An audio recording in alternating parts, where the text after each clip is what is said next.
Hearts Charity is a grassroots, volunteer-led charitable organization in Simcoe County working to disrupt the cycle of poverty by empowering children and youth to realize their full potential. So this past year, Glowing Hearts Charity updated our charitable objectives, and now we are working to provide and facilitate access to food, necessities, educational opportunities, educational supplies, as well as skills training and counseling for youth in Simcoe County. Some of our other programs include things like having support for psychoeducational assessments and followed up with counseling and tutoring. And because there's a greater investment there, the criteria to qualify for those programs is going to be different.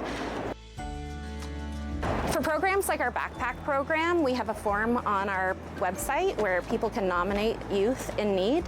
Families can nominate themselves, or organizations, local agencies, schools, neighbors can nominate students, and then we reach out to make sure that they want to be included in the program. This is my second year working on the Backpacks for Youth program, and last year we had an original goal of 150 backpacks, which ended up being 600. So this year our goal is 1,000.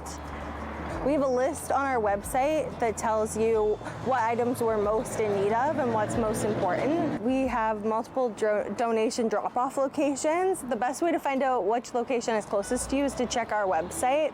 The website is www.glowingheartscharity.org.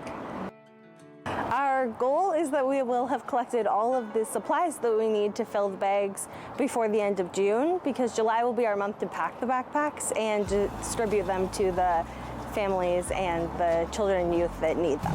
Woo, look at all these backpacks. We want them to feel excited, like I remember being excited going back to school as a kid and getting all those new school supplies. And so, you know, we really try to provide Crayola as an example because they make the best pencil crayons, but otherwise you wouldn't be able to tell the difference between what they have and what other students have. And it really makes a huge impact on those students. And last year the feedback we got was phenomenal, and how they really went back with everything that they needed. That was the common thread, and how excited the kids were. But I think one of the best parts about this program is that no child is identifiable by their backpack, because children don't know to look for those things, but they can find out those connections. But so many of our backpacks look different. Not everybody gets all the same supplies. So you wouldn't identify a child in a classroom that has a backpack from our program, which I think is really important. We are always looking for volunteers to support Glowing Hearts. We have different opportunities available depending on what people are interested in doing. We like to tap into their own skill set, especially with backpack program happening in July, where we'll be packing the backpacks and then distributing them. We distribute the backpacks directly to the families and to the households of our students, unless they identify that they want it to be delivered somewhere else. So we are looking for lots of drivers to help with distribution, and we do have a short training session that we ask volunteers to participate in beforehand to make sure we're covering things like privacy, so that, you know, we're being very conscientious of our population and making sure that they feel good about everything.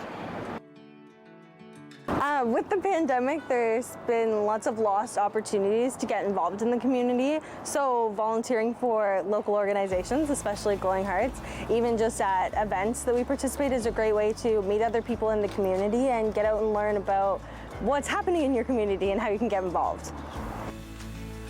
Oh, it's very important that we carry on Frank's legacy. When he had that bucket list of ideas that he wanted to accomplish after being diagnosed with terminal cancer, and he was able to pull things together to create the Glowing Hearts Community Give and Get Center, and that itself had such an impact on the community, but it wasn't sustainable especially given COVID.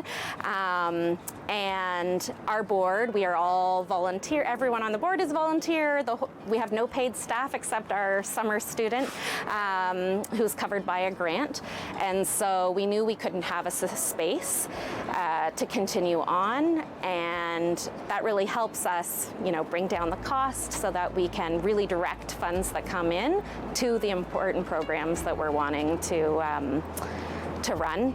And Frank's family has been in touch with us and are very supportive of what we are doing. And Cindy, reflected and said how much he always really wanted it to be about families and children.